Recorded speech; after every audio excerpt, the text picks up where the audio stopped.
Hello, I'm Sarah Grady Ackerman. Margaret Cardillo has captured the formative years of one of Hollywood's greatest superstars in her book, Just Being Audrey. It's the 2011 Florida Book Awards Gold Medalist for Children's Literature. Margaret joins me now. Thank you so much for being here, and of course, congratulations. Thank you so much. I'm so excited to be here. Oh, well, wonderful. Now, you're a Florida native, yes.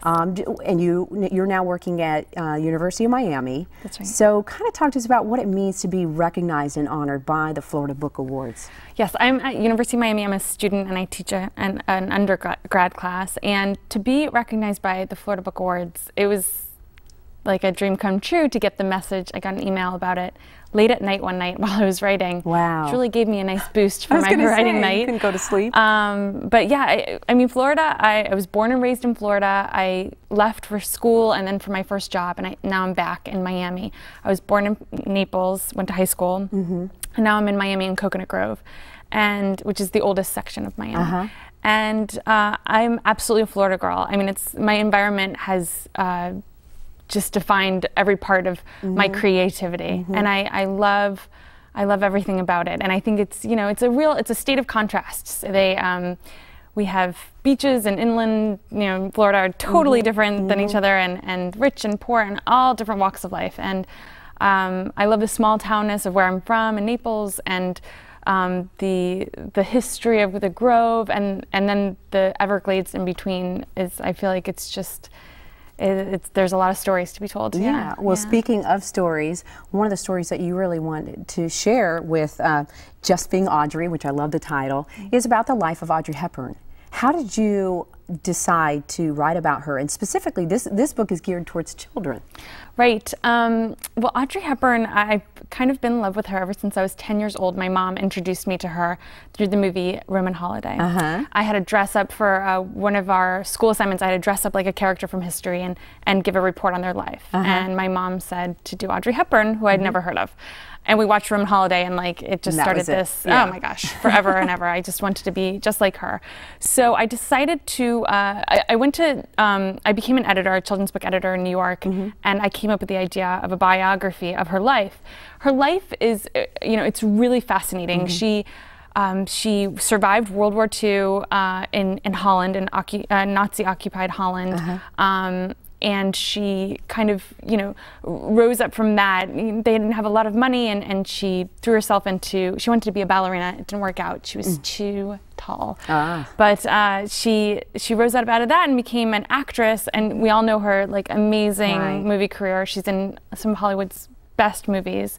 And in that career, she really made a mark on history by her sense of style and her amazing personality and her warmth and kindness to everyone. And then what she did, which was really amazing, was after that she gave up her career to dedicate herself fully to UNICEF and traveling around the world and helping children in need.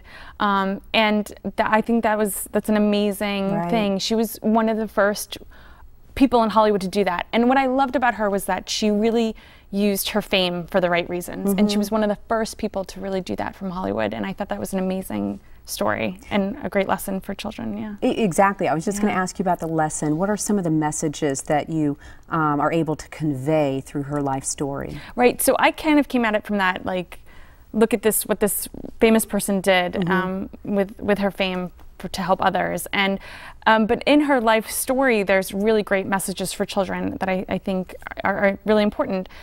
She was always kind to everyone, and that is evidenced not only in her later life, but in her early life. When she was in World War II, in her house with 40 other people that had found refuge there, she tried to lift the spirits of everybody. She would put on dance recitals. She would ferry messages to the resistance troops in the woods and risk her life. I mean, she was amazing. She really was kind, and she saw the bigger picture.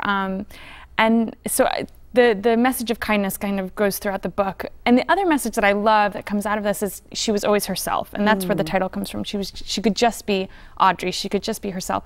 And this was the time in Hollywood, with the big hair and the lots of makeup and the glamorous clothing. And Audrey, as we all know, is the opposite of that in many ways. She's very simple, very tailored, very little makeup, and she really just let her beauty come through. And she stayed true to herself. She stayed true to herself, exactly. She always did her own thing. That's the quote in the book, and it's very true. And and she made a huge impact on fashion and everything, and philanthropy then later with her life. So well, you did your own thing, and it got you a nice medal. So congratulations again, and thanks so much for joining us. Thank you for having me. It's great. Yeah. The Florida Book Awards are presented annually to recognize, honor, and celebrate the best Florida literature. The program is coordinated by the Florida State University Libraries and co-sponsored by these groups that promote books by and for all Floridians.